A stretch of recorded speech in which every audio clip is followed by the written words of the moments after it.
क्या गांधारी के श्राप से पाकिस्तान हो रहा है तबाह? आखिर गांधारी ने क्यों दिया था पाकिस्तान को श्राप? महाभारत का विनाशकारी युद्ध न सिर्फ कुरुवंश के लिए विनाशक साबित हुआ, बल्कि जिस किसी राज्य और राजा ने भी इस युद्ध में भाग लिया, या तो वो खुद मारे गए या उनका राज्य बर्बादी की तरफ अग्रसर हुआ। लेकिन युद्ध से बढ़कर था युद्ध के बाद मिला श्राप। जैसा कि हम सब जानते हैं कि गांधारी ने युद्ध में अपने 100 पुत्रों को खोने के गम से भगवान श्री कृष्ण और उनके समस्त यदुकुल को आपस में लड़कर मरने का श्राप दिया था, जो आगे चलकर सच साबित हुआ। यदुवंशी आपस में लड़कर मर गए। मेरे भाइयों, ये जानकर आप हैरान होंगे कि आज का अफगानिस्तान 5500 साल पहले गांधार हुआ करता था। हिंदुस्तान और दुनिया की भूगोल तब से लेकर आज तक बदल चुकी है, लेकिन कुछ नहीं बदला, तो वो है गांधार, जिसे आज कंधार कहा जाता है। आज भी इसका नसीब नहीं बदला है। कहते हैं गांधारी का एक श्राप है जो कभी कंधार को शांति से जीने नहीं देता। इतिहास में की गई एक ऐसी गलती जिसका खामियाजा गांधार आज भी भुगत रहा है। गांधारी द्वारा गांधार यानी अफगानिस्तान को दिया श्राप आज पाकिस्तान से कैसे जुड़ा है? क्या है इस श्राप का असर? अब गांधारी का श्राप कैसे पाकिस्तान को चैन से नहीं जीने देता है, इसके बारे में जानने से पहले पाकिस्तान की डेमोग्राफी को अच्छे से समझते हैं, जो कहीं न कहीं महाभारत काल में मौजूद गांधार से जुड़ा है। अब आपको महाभारत काल के पुराने मैप को दिखाते हैं। वेस्टर्न साइड में दिखाया गया गांधार आज के समय में अफगानिस्तान में मौजूद है, लेकिन महाभारत काल में गांधार का कुछ हिस्सा आज के पाकिस्तान में भी था। पाकिस्तान को देखा जाए तो इसका उत्तरी एरिया गांधार का ही अंश माना जाता है। इस्लामाबाद हो या फिर पेशावर, ये सब ही पाकिस्तान के वो इलाके हैं जो पहले गांधार का अंश थे। लेकिन इसमें कुछ भाग ऐसा भी है जो पाकिस्तान द्वारा इंडिया से छीना गया है, जिसे आज हम सब पीओके के नाम से जानते हैं, जिसमें गिलगिट, बाल्टिस्तान, दियामिर, घिज़र और घांची शामिल हैं। तो इस बात से ये साफ साबित होता है कि पाकिस्तान का अधिकतर हिस्सा पहले गांधार में शामिल था। आज जानते हैं कि आखिर कैसे गांधारी का श्राप आज कैसे पाकिस्तान और अफगानिस्तान के लिए काल बना हुआ है। आखिर वो कौन सी वजह थी जिसके लिए गांधारी को अपने मायके यानी गांधार को श्राप देने पर मजबूर होना पड़ा? ऐसी कौन सी बातें हैं जो इस श्राप को आज सच साबित कर रही हैं?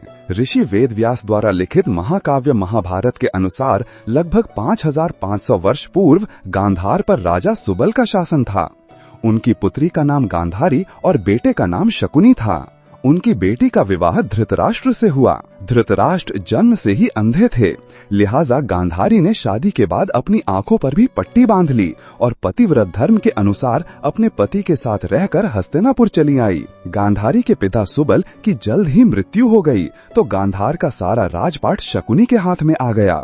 अब क्योंकि इस रिश्ते ने राजा सुबल के पूरे परिवार को नष्ट कर दिया था, तो उसका बदला लेने के लिए शकुनी ने एक साजिश रची। साजिश थी कौरव और पांडवों को आपस में लड़वाकर पूरे हस्तिनापुर का नाश करने की।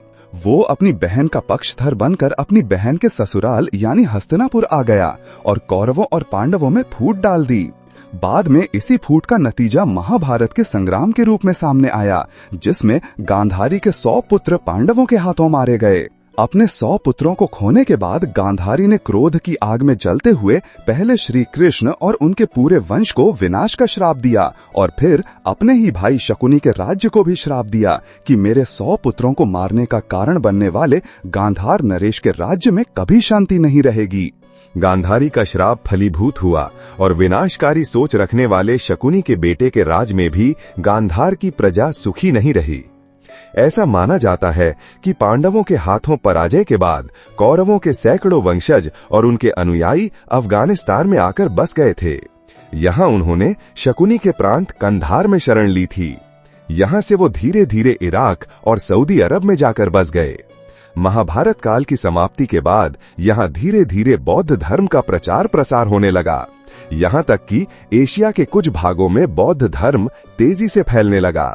भगवान शिव की पूजा यहाँ से धीरे धीरे खत्म होने लगी और इसके बाद बौद्ध धर्म के अनुयायी अपने धर्म को बढ़ावा देने लगे। मुस्लिम शासकों के यहाँ कब्जा करने से पहले कई मौर्य शासकों ने यहाँ पर राज्य किया। उसके बाद 11वीं शताब्दी में यहाँ महमूद गजनबी ने अपनी सत्ता स्थापित कर ली और इस तरह गांधार बन गया कंधार। ऐतिहासिक साक्ष्य बताते हैं कि उस गांधार राज्य में वर्तमान के उत्तरी पाकिस्तान का भी कुछ हिस्सा शामिल है। एक दौर ऐसा भी आया जब विश्व विजय के अभियान पर निकला सिकंदर अफगानिस्तान के मुहाने पर पहुंचा। 1 साल के भीतर उसने अनातोलिया, मेसोपोटामिया और पर्शिया पर कब्जा कर लिया। आगे था अफगानिस्तान। ऐसे में सिकंदर को लगा कि ये तो कुछ दिनों की बात है, लेकिन वहां पहुंचने पर उसका गणित उल्टा पड़ गया। वहां अंतहीन जंग शुरू हो गई। छोटे छोटे अफगान कबीलों ने सिकंदर की मजबूत सेना को भागने पर मजबूर कर दिया। होते होते 3 बरस बीत गए। फिर एक दिन सिकंदर के नाम एक चिट्ठी आई। उसकी मां ने तंज कसते हुए पूछा था, सिकंदर कैसा योद्धा है जो 3 साल में भी एक छोटी सी जगह पर अटका है। सिकंदर ने चिट्ठी पढ़ी और उसने एक थैली में अपने आसपास की मिट्टी भरी। साथ में एक संदेश भेजा, मां, इस मिट्टी को अपने घर के अहाते में छिड़क देना। सिकंदर की मां ने वैसा ही किया। अगले ही कुछ दिनों में मैसेडोनिया के कुलीन लोग आपस में लड़ने लगे और एक भयानक मारकाट मच गई। उसी समय से एक प्रसिद्ध कहावत लोगों के बीच चली आ रही है, Afghanistan is the graveyard of empires, यानी अफगानिस्तान साम्राज्यों की कब्रगाह है। सिकंदर ने बाद में अफगानिस्तान को जीता भी, लेकिन बहुत लंबे समय तक उसका राज नहीं चला। जितने भी समय शासन रहा, वहां खून खराबा होता रहा। 19वीं सदी में यही हाल ब्रिटिश राज का भी हुआ। दुनिया के तमाम हिस्सों पर कब्जा करने वाले अंग्रेज अफगानिस्तान पर कभी तसल्ली से शासन ही नहीं कर पाए।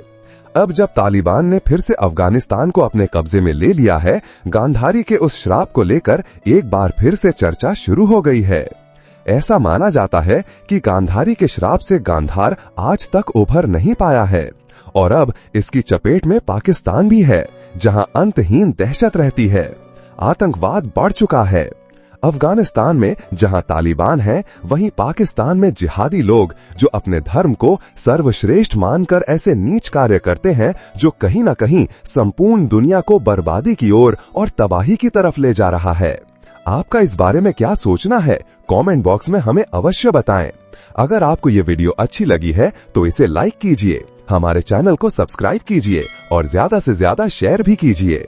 तो मिलेंगे अगली बार एक नए खास वीडियो के साथ। अब तक के लिए देखते रहिए संपूर्ण ज्ञान का केंद्र बिंदु डिवाइन इनसाइट्स।